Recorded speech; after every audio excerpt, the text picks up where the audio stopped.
Yesterday Upon the Stair. Written by Pit Viper of Doom. Read for you by Gemini Wishes. Chapter 57. One morning, Aizawa-sensei walks into the classroom in the middle of Midnight's history lecture. He doesn't say anything, nor make any noticeable gesture, but as soon as he steps inside, 4 members of the class quietly get up, pack their things, and follow him back out. The rest don't think much of it. Internships are internships, and it's not the first time it's made them miss class. Uraraka and Kirishima keep shooting glances at each other, at Aizawa, at Midoriya and Asui. Their energy is high, and it shows. Asui is as calm and silent as Aizawa, facing forward with a stony expression. Midoriya's eyes flicker from side to side. His lips move, as if he's trying to voice his thoughts aloud. It's time.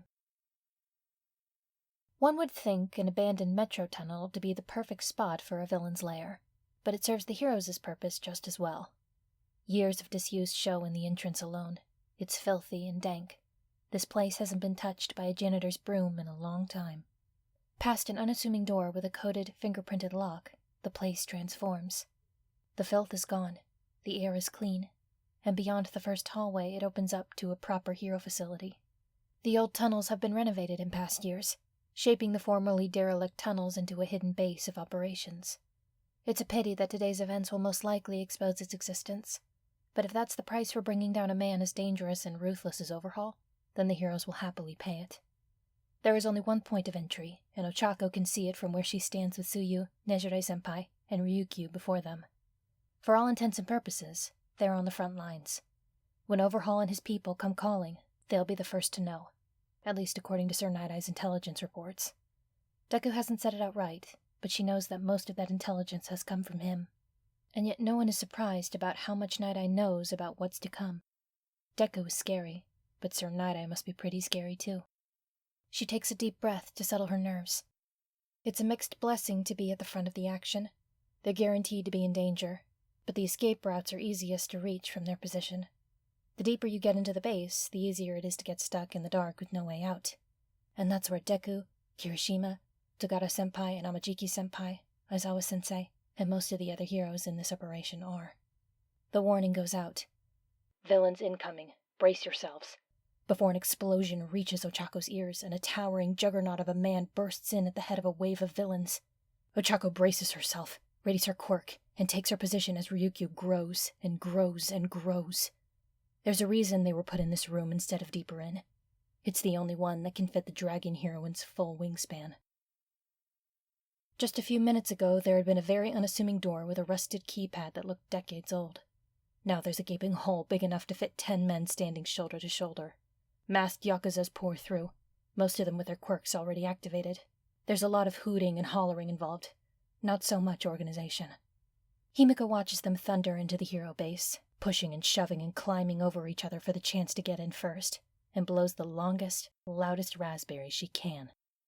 "Lame," she says, and if it weren't for the fact that Tomura was standing so close, he wouldn't be able to hear her over all the yelling. "I can't believe Overhaul has that big, fancy quirk, and all he's using it for is to open doors." Tomura grunts. "He's leaving all the hard work to the NPCs," he says. "Pretty simple. Bring in a bunch of cannon fodder to make a lot of noise. Make everyone think that's all you got. Hide the bosses and the grunts so the enemy team can't tell which is which till it's too late." "Oh." She draws out the noise, as loopy and sing-song as she can make it. "That's pretty smart," she says, reluctantly. "Not really," Tomura spits. "Didn't work when I tried it. Don't see why he thinks it'll work for him." He snarls quietly. "He thinks he's better than us." "Yep," Himiko says, popping the pea between her lips. "I bet that's why he's trying to be our boss, huh?" The thought gives her the giggles. Overhaul, boss of the League of Villains. It really is kind of funny. Even funnier is that they said yes, and Overhaul even believed them after what he did to Magne-chan. 1 second she was talking, and the next she was a pair of legs and a splatter on the wall, before anyone could blink. He did that to her, in front of them. Didn't try to fix it or even say sorry, and he thinks they're going along with him just like that. That's the problem with people who have lots and lots and lots of pawns. Sometimes they forget which ones are important, too. Tomura grunts again. You know what to do. It's a good thing the Yakuzas are yelling so loud. It means that none of them see Himiko's excited little dance or hear her sing, "Sabotage!"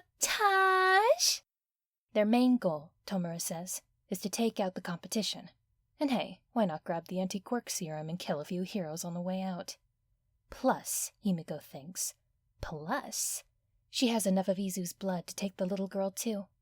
The doctor may be gone, but the doctor was nobody special. Just a man who was very smart and very ambitious. And smart, ambitious men are a dime a dozen. The doctor was one and he's gone. Overhaul is one and he'll soon be gone too.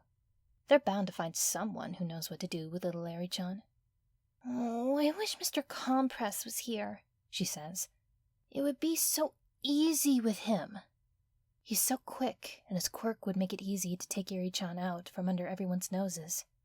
And Izu-chan's here," she says, a breathy little whisper that's almost a giggle. "I know it. Mr. Compress is so good at making him behave. Izu is so tricky without Mr. Compress around. She thinks, knows, it's so obvious. Izuku knows her. She's not sure, she doesn't have proof, but she just knows that no matter what face she wears, he'll always know her." "Later," Tomura snaps. "Kurigiri's working on it. Focus on what we're doing here." "Okay," she says. "Can I go in now? I want to catch up to twice already." He grunts a third time, nods, and watches her slip in among the howling mob. She steals some blood here and there as she goes, just in case and just because. She won't need it. She has all the blood she needs for what's coming. The call goes out, and word spreads via radios and earpieces. The villains have made their move. Instinctively, Shota reaches out to rest his hand on Midoriya's shoulder. He knows that his student has promised to behave, but he also knows that Uraraka and Asui are closest to the villain's point of entry, and if anything bad happens to them, Midoriya will find out before he does. "It's Katsukame Rikia," Midoriya says. "One of the 8 expendables. His quirk is stamina absorption. Overhaul likes to use him to break through defensive lines. Juza says he's probably carrying a dose of trigger just in case he needs that extra boost." Shota nods and passes the information along. At the moment, they're alone, ghosts notwithstanding, and waiting for more information.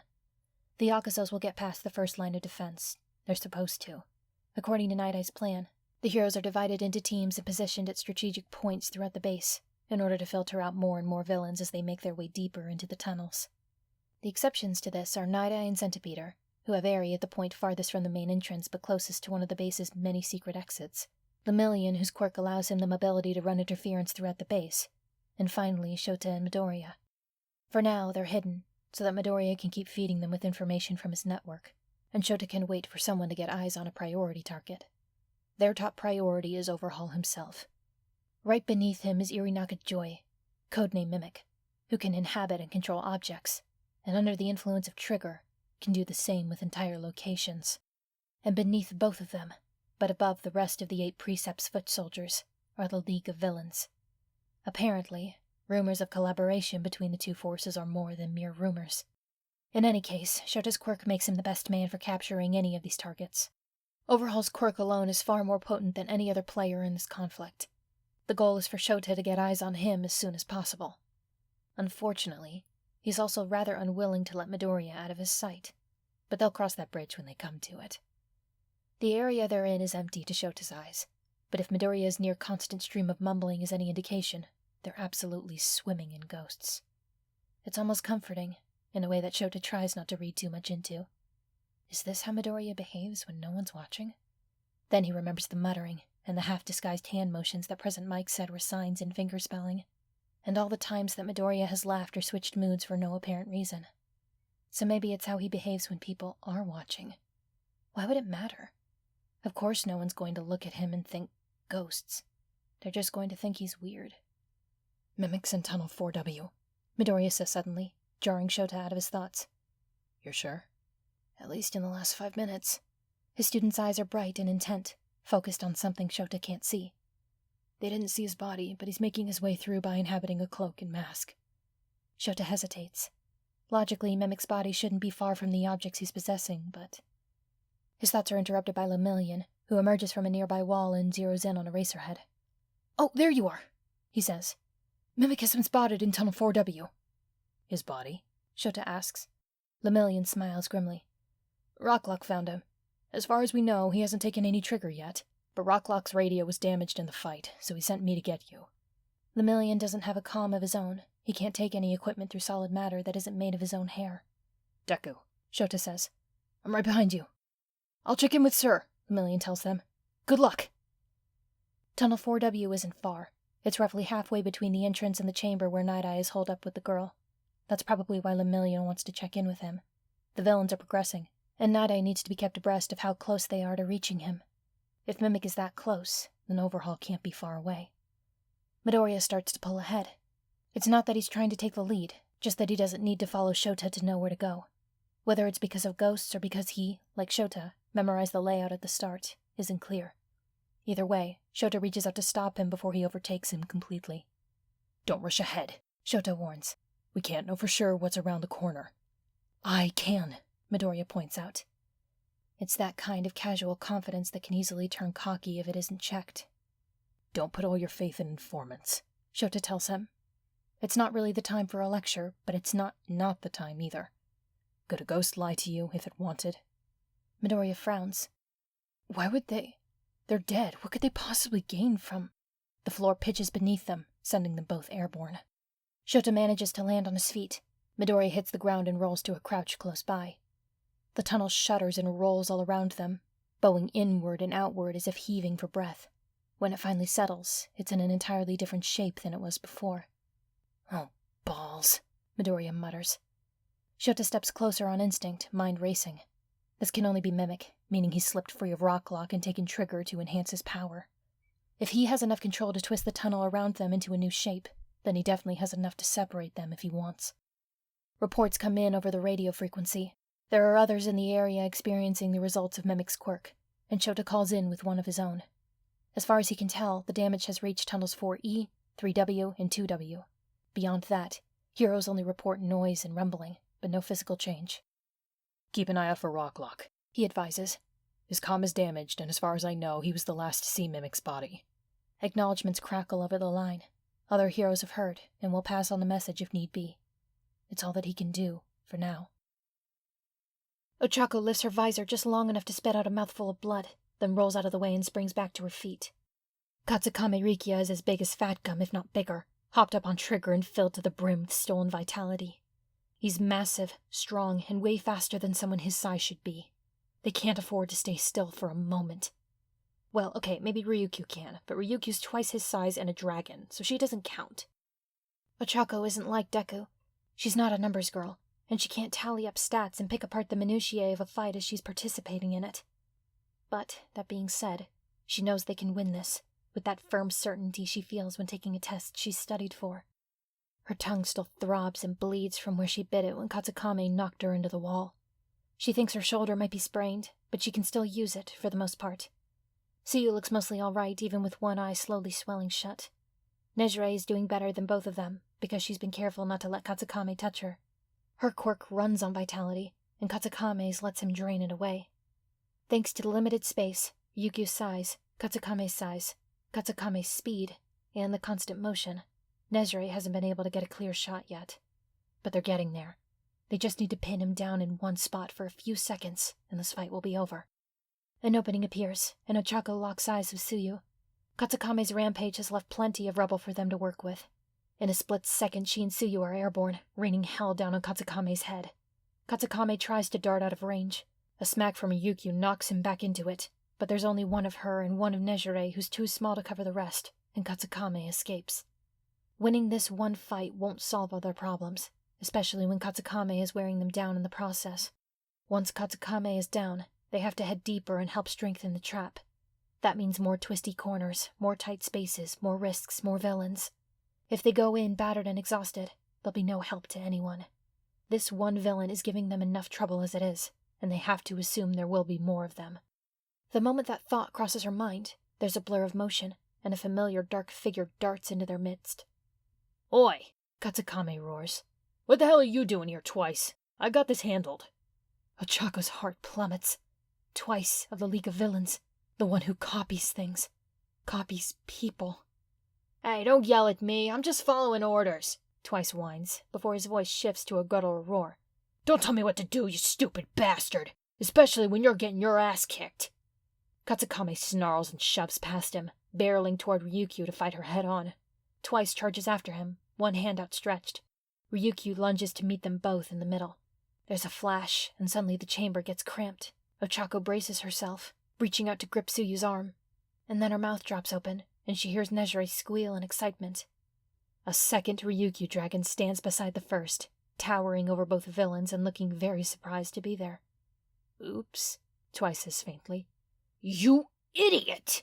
Katsukame roars, but Twice is already fleeing into the dark. Shouldn't have shoved me, he yells over his shoulder, and then he's gone. Katsukame stares up at the two Ryukyus grinning down at him, showing two identical sets of very, very sharp teeth. Would you like to surrender? The original Ryukyu asks. Or would you like to draw this out further? It's all the same to me. By some miracle, Kirishima is still on his feet. Actually, it's mostly because he's propped up against Amajiki, but it's still quite a feat given the beating he's taken, by Taishiro's reckoning. Mentally, he takes stock of things. He's burned through about a third of his reserves of fat, so not super great, but not terrible either. Kirishima's been blocking and countering with Unbreakable, but he's running on fumes, and Taishiro can see the spider web of cracks running through his hardened skin. Amajiki's taken a few hits, so he's not exactly fresh, but Taishiro knows for a fact that he has at least one Chimera Kraken attack in him, and he's waiting for the right moment. It's the damned barrier, that's the problem. Unlike Kirishima's Unbreakable, the villain whose name Taishiro can't remember seems perfectly able to keep it up as long as he wants, and only drops it so Rappa What's-His-Name can get in an obnoxious amount of rapid-fire hits before it goes up again. Actually, no, that's not the only problem. The other problem is that Rappa won't shut up. What's the matter with you? The villain roars, winding up for another flurry of blows. He may be masked, but Taishiro can tell the villain's eyes are fixed on him. You think I can't tell you three are pulling punches on me? It's like you're not even trying to win, cowards. Taishiro grinds his teeth. They aren't pulling punches. They can't afford to pull punches, because holding back against these two means death. They're just not out to kill anyone, that's all. But Rappa doesn't see a difference between winning and killing. And then, as if things can't possibly get any worse, reinforcements arrive, for the villains. Another masked figure, one that Taishiro hasn't seen yet, materializes from the shadows and slips behind the shield. The hell are you doing here? Rappa snarls. Don't yell at me, I'm here on Overhaul's orders. He knows best, the barrier villain says. Are you armed? I figured I'd need it, the newcomer replies, pulling a wicked-looking knife. This only enrages Rappa further, and he chafes against the shield holding him back. Have you no pride? He spits, literally spits. Taishiro sees saliva fly from the mask, and punches the barrier in a fit of fury. There's nothing more tasteless than bringing a knife to a fight. What's the matter? Can't win without a weapon? He tosses his head, winding up his right arm experimentally, as if checking that his quirk still works. That ain't a real fight. Men are meant to rip each other apart with their own hands. You feel me? Yeah, the newcomer says cheerfully. I feel you. And as the heroes watch, they step right up to the barrier villain. Tengai, that was the name, and draw the knife blade across his throat. It's quick, effortless, and downright anticlimactic. Tengai slumps to the ground like a puppet with cut strings, and his barrier flickers and vanishes. The knife falls to the floor with a clatter. The villain previously holding it melts like candle wax, before vanishing with an almost girlish giggle. Rappa spares the briefest glance for his comrade, then settles into a fighting stance. He's probably grinning behind that mask. Finally, he says, in a voice that trembles with joy. Kirishima gapes at the dead man in blank shock. Taishiro draws him closer, and Amajiki explodes into a blur of hard shells and lashing tentacles. This is one of the worst-case scenarios Shota has been dreading. Having the layout of the base memorized is absolutely useless when one of the villains can shape it to his will. It means he's now relying on Midoriya to lead the way, which was one of the many things he wanted to avoid today. But Midoriya says he knows the way, and second-guessing allies in the field hinders more than it helps. So Shota follows him, waits when he deliberates, and stamps down on the teacher in him that chafes at being told what to do by a student. They aren't teacher and student here. They're heroes in the field, and seniority doesn't count for much when Midoriya has the quirk advantage. "Talk to me," he says. "I don't like flying blind. What are we looking at?" "The tunnels aren't destroyed," Midoriya replies. "They still lead from one place to the next. They're just different. There are more points of intersection, and he added trick hallways that loop back around or lead to dead ends. So the way isn't blocked off, it's just a maze now." "Fantastic. Are there any?" Midoriya goes still, one hand out to stop Shota from going forward, and Shota bites his tongue and listens. There are footsteps coming, an uneven step shuffle that indicates injury, and before he can ask if it's friend or foe, the newcomer is already upon them. He sighs with relief. It's Rocklock, limping and looking rather worse for wear. But he's alive, and that was Shota's main concern, so he allows himself an increment of relaxation. "What happened to Mimic?" he asks. "He got the drop on me," Rocklock trembles. "But I know where his body is. The three of us could." He doesn't get any further than that before Midoriya punches him in the throat. His student looks at him for a split second, and Shota hasn't seen him look like that since the end of the provisional license exam. His capture weapon snaps around Rocklock's wrists and torso, and a powerful yank sends him crashing to the floor with a startled cry. He lands face first on the ground, and when he raises his head, there's an unsettlingly wide smile on his face, even as his features are melting away. He takes a step toward Toga, toward Midoriya. The tunnel shakes, and a wall forms between them, shutting like a camera iris inches from his face. Shota is left alone in the tunnel, holding half his ruined capture weapon in his hands. "I knew it." Toga's voice, caught somewhere between Rocklock's and her own, trembles with delight. There's something about the uneven timbre, the razor-sharp smile, the way her tone pitches and vibrates with unrestrained glee, that fills Izuku with visceral, bile-churning horror. "I knew it. You do know me. Don't you, Izu-chan?" Her voice finally settles at its usual high, breathy pitch. She gets smaller as she sheds her disguise, and the remains of Aizawa's capture weapon fall away. Her smile doesn't change even as her false face sloughs off. The horror turns to revulsion. The real one is twisted, and not just from her smile. Izuku could see how the line of her nose curves and bends in ways it wasn't meant to, bordered by scars of deep bite wounds that healed poorly. Her skin is rough and patchy with marks left by burns. Izuku can almost recognize the pattern of them. Both he and Bakugo left their marks on her in Kamino. He can almost taste the blood in his teeth again. "Watch out," Arai warns. "She's faster than she looks, and she won't let you grab her." Toga's former victims stand at a distance to keep from hampering Izuku's movement. He appreciates the gesture and the advice. He's glad that he isn't alone. "I knew I was right." Toga lashes out in a blur, cutting a harmless slit in the top layer of his costume. He jerks back just in time to keep the damage to the top layer of material. The slice spans the width of Izuku's chest, but doesn't touch skin. "You can't deny it, can you, Izu-chan? Can you?" She giggles, high and bright with joy. "No matter what I look like, no matter whose face I'm wearing, you know. You always know me. That's never happened before. I've never met anyone like you." "Luckily, the feeling's mutual," Izuku says flatly.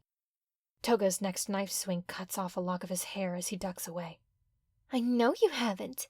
Of course you haven't. It's fate. You feel it too. You have to." She flies at him again, and he knocks her back by a roundhouse kick he learned from Mita. He has to shut her out. What she's saying doesn't matter and can't hurt him, especially when he can take her out here. One of the ghosts passes through the newly formed wall. "He's still here," she says. "He hasn't left. He's trying to find a way through." Izuku turns and slams into it with all his might. It's not a sturdy wall. Even with one blow, he feels it start to give. "Behind you!" Izuku whirls around at the warning and catches the next blow on his shoulder instead of across his back. This one does draw blood, and he's treated to the sight of Toga licking it off the blade like honey off a comb. Another disguise slides into place, and suddenly it's his own face looking back at him, smiling that smile. "You're mine, Izu-chan," she sings songs in his voice.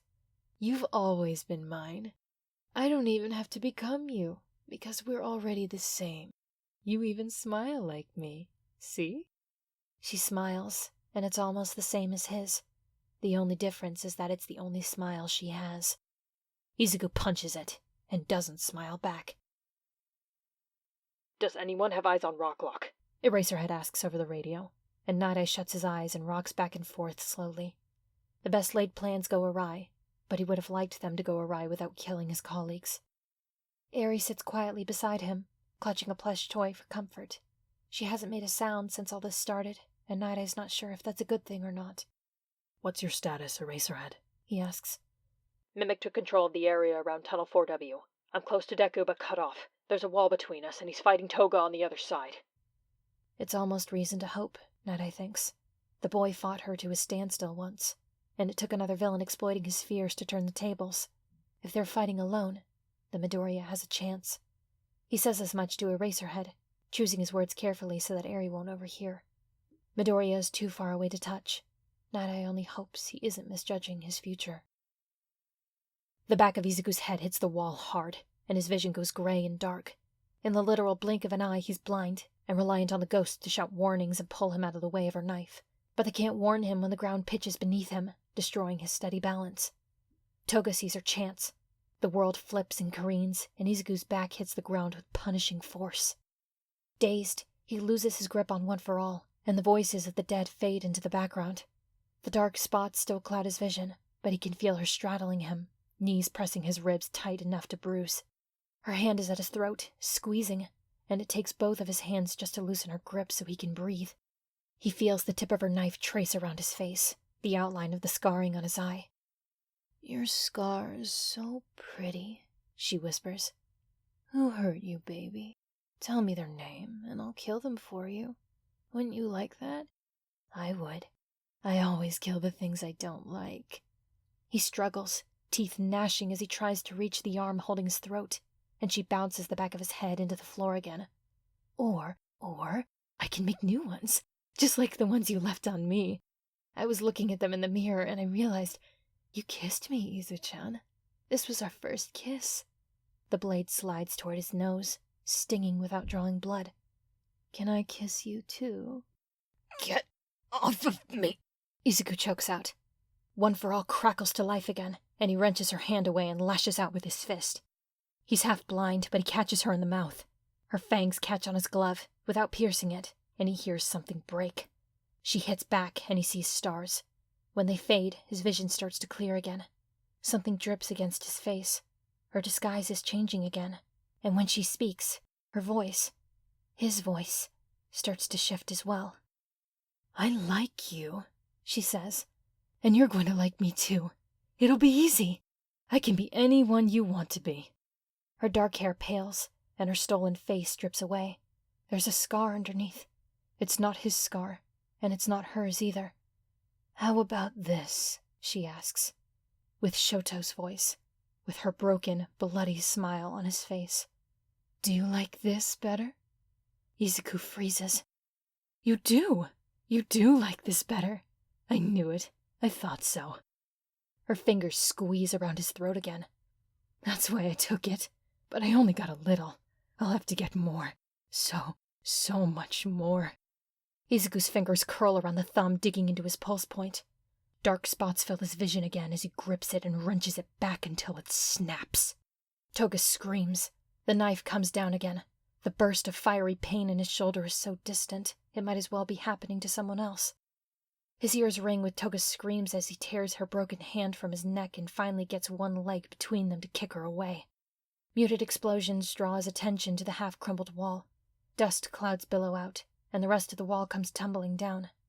Aizawa must have brought charges with him, and now he's free to help, but his capture weapon is cut in half and Toga is well out of range. The knife is still in her hand. There's a crazed gleam that doesn't belong in Shoto's eyes as she lunges again. She stops in her tracks, face freezing in its grimace. Small, pale hands clutch the sides of her head, and behind her, a mass of tangled black hair writhes and twists in the dark. Ray hovers behind her, a pitch-black shadow with 2 points of pale light for eyes. Toga has a split second of surprise, and then the screaming starts again. Izuku presses his hands over his ears, but it's not enough to block out the sound. This isn't pain. Toga screaming when he broke her hand. That was pain. This is terror. This is what haunts him at night. This is what he faced 8 years ago in a closet just 2 hallways down from his second-grade classroom. This is primal fear, encoded into the deepest pits of the human psyche, and Izuku's watching his sister reach down, tear down its barriers, and let it flood. Toga's eyes meet his for a split second, wild with panic. She turns tail and flees into the dark. Her voice shifts back into her own as it fades away, until only the echoes are left. Slowly, Rei fades back to normal. It takes even longer for the other ghosts to come back out of hiding. Technically, Shota has seen Midoriya look worse. It's not much of a consolation. He's shaken as he checks his student over and hastily dresses the wound on his shoulder. It's not every day you see a villain halt mid-lunge and run off screaming bloody murder, especially a villain like Toga Himiko. Ghost thing, Midoriya says by way of explanation, and Shota lets him leave it at that. Should we keep going? No, Shota says firmly. You're very lucky that she missed a major blood vessel, but she still damaged muscle and tendon. I'm taking you back to Night Eye. Midoriya bristles. I can still... The answer is no, Shota says firmly. Night Eye and I made an agreement. If you were injured on my watch, I'd take you to wait with him by escape route. I'm not risking your safety for your sense of personal pride. Midoriya scowls, but follows him. I'm not a guest here, he points out sullenly. This isn't the work experience week. You all told me these internships were for real. Am I a hero right now or just a student? Would you like to become a liability? Shota asks, and that shuts him up. You can continue to rely information from Night Eye's position. You won't be useless. That seems to satisfy him, for the most part. How many are with us? Shota asks. He doesn't really need to know, but it's useful to find out, and to keep Midoriya distracted with questions. Rei's here, he says. But she's always here. Narita and Mrs. Kitayama, a couple of police officers, and one of Overhaul's former, co-workers. He wipes a trickle of blood from his face. There were some others before, Toga's victims. They followed her when she ran, to keep track of her. They say the League's planning something, plotting against Overhaul. Also useful information. Anyone else? Chuzo will probably come around soon, Midoriya says. She's been making rounds, watching Overhaul's forces for anything or anyone she recognizes. Any sign of Overhaul? Not yet, he says. He's probably hiding as someone else. Shouldn't take them long to find him. Shota nods, opens his mouth to reply, and he can't explain it. He never can, no matter how many times it happens. Call it instinct, experience, or sixth sense. Whatever it is, he listens to it every time.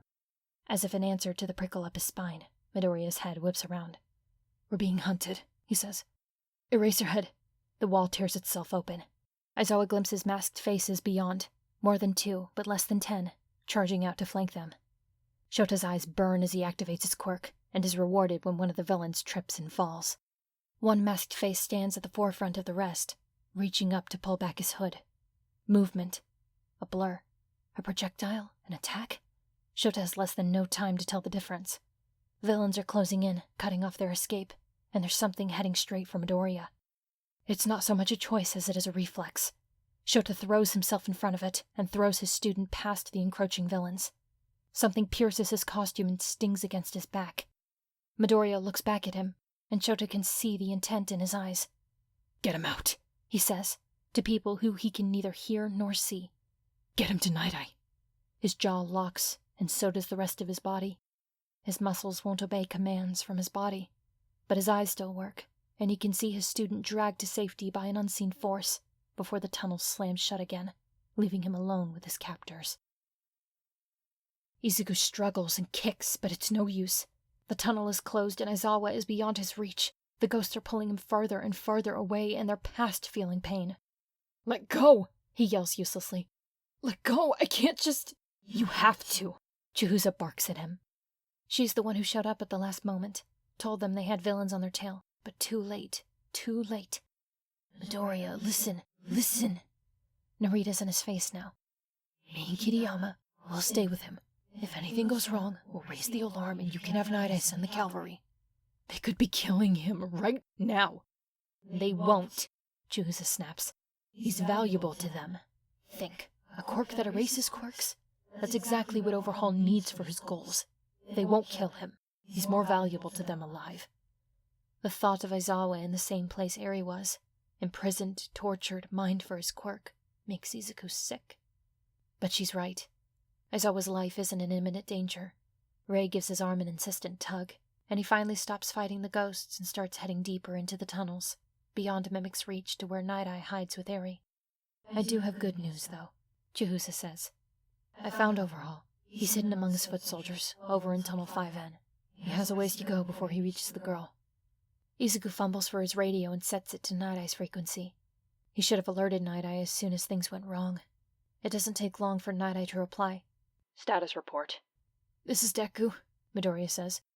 Mimic's still in control of the tunnels around 4W. Eraserhead's been captured. I'm heading your way. Should be there in about 3 minutes. He hears Night Eye inhale sharply over the line. Don't take any risks, he says. Less than a minute later, Tagada emerges from the wall. He looks windblown and a little breathless, but Izuku can't see any injuries on him. Night Eye sent me, Tagada says. He said you were injured. One of the ghosts snickers. Izuku stares at him, nonplussed. I didn't tell him I was. Yeah, I figured. Tagada steps closer, his cape sweeping behind him. It's got a few rips and holes in it. Tagada has seen his share of action already. They reach the rendezvous point in little time. It's an unassuming door among dozens of other unassuming doors. On the other side, they find Night Eye and Eri standing at the entrance to the secret exit. I know where Overhaul is, Izuku blurts out as soon as the door is shut behind them. At his approach, Eri, as if drawn by a magnet, moves to latch onto his leg. He's over in 5N, surrounded by foot soldiers. Night Eye hesitates. We're split between suppressing the foot soldiers and taking out the elites, he says.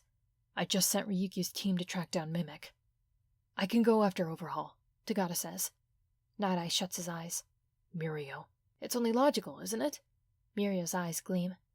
His quirk is touch-based, and he's supposed to be armed with his quirk-canceling bullets. My quirk is the perfect counter to both. Night Eye purses his lips. I'm sending Centipeter and Bubble Girl in the same direction, he says. They're your backup, aren't they? Tagada says. They're the only ones who can be spared, and I don't want anyone challenging Overhaul alone. He levels a stern look at Tagada. You will not engage with Overhaul before you rendezvous with them. Do you understand? Yes, sir. Night Eye nods. Go, and be careful. Tagada throws a salute that's almost cheeky, ruffles Eri's hair, and vanishes through the door with a flick of his cape. How's your shoulder? Night Eye asks. Izuku glances at it. Fine, he says, and Ray hisses at the fib. I mean, it's about as good as you'd expect. It hits him all at once. He's been suppressing it so long and so easily that he barely realized he was doing it at all. Aizawa's capture, the influx of ghosts that came with the villains. Toga fucking Himiko. There are hands on his shoulders, studying him. A second set of hands grips his pant leg. I'm fine, he hears himself say. It's just... You are not fine, Night Eye tells him. You're not supposed to be fine. You're supposed to be on edge, upset, and afraid. Oh, Izuku says absently. That's good, then, because I am all of those things. I'd be concerned if you weren't. Once he's sure that Izuku won't fall over, Night Eye releases him. Can we get Eri out yet? Izuku asks. Not as long as Overhaul is free and his forces are watching the surrounding area, Night Eye says. Once he's captured, and his men know he's captured, then it will be safe. I don't mind hiding longer, Eri says. You've been very brave, Night Eye tells her. But don't worry, it won't be long now. It won't be long at all, Chihuza echoes. Suddenly, Ray jerks upright. She whips around so quickly that Izuku jumps, but before he can ask her what's wrong, she goes for Chihuza's throat. Ray! Izuku steps toward her, confused and alarmed, as Chihuza vanishes and reappears out of her reach. What's... Hey! Izuku doesn't know the new voice, doesn't see who it is until more ghosts appear in the room, one after another, the faces of civilians and police officers and criminals alike. The speaker is one of the criminals, who's staring around the room with wide-eyed confusion and alarm. What the hell are you doing here? He demands. Chihuza, you were supposed to warn them. Midoriya, Night Eye says. We need to go, Izuku says, and turns toward the escape route. Now, something's wrong. The words are barely past his lips when the entrance peels back with a deafening shriek of metal, and the surrounding walls are ripped away like cardboard. Izuku goes for Eri on instinct, shielding her from flying debris. He half expects the ceiling to come crashing down on top of them, but instead, it opens up as well. When Izuku opens his eyes, he's crouching in a cavern torn into the tunnels, leaving jagged edges and rubble strewn throughout the space. Their escape route is gone. There are ghosts everywhere, and they aren't alone. There are only 3 men standing where there once was a concrete wall and a reinforced door. This wouldn't be nearly as much of a problem if it weren't for the fact that one of them is Overhaul. He's dressed very much like himself and not at all like a foot soldier, and he's nowhere near Tunnel 5N. Slowly, as the ice creeps through his veins, Izuku turns toward Chihusa. She gives him a pitying look. "Don't look at me like that," she says. "I did tell you before. All I've ever wanted was to make things right." "Chihusa, you fucking turncoat!" one of the ghosts snarls. Her face twists with fury. "How dare you?" she spits back. "How dare you call me a traitor when you turn on the young master so easily?" "He killed us!" the ghost roars.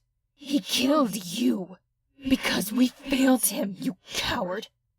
Chihusa's grimace shifts into a smile that borders on ecstasy. "I failed him, but this is my chance at redemption. And it could have been yours if only you had reached out and taken it instead of abandoning the one you owe your life and loyalty to." "I don't have a life anymore," one of the others says. "I don't owe him a damn thing."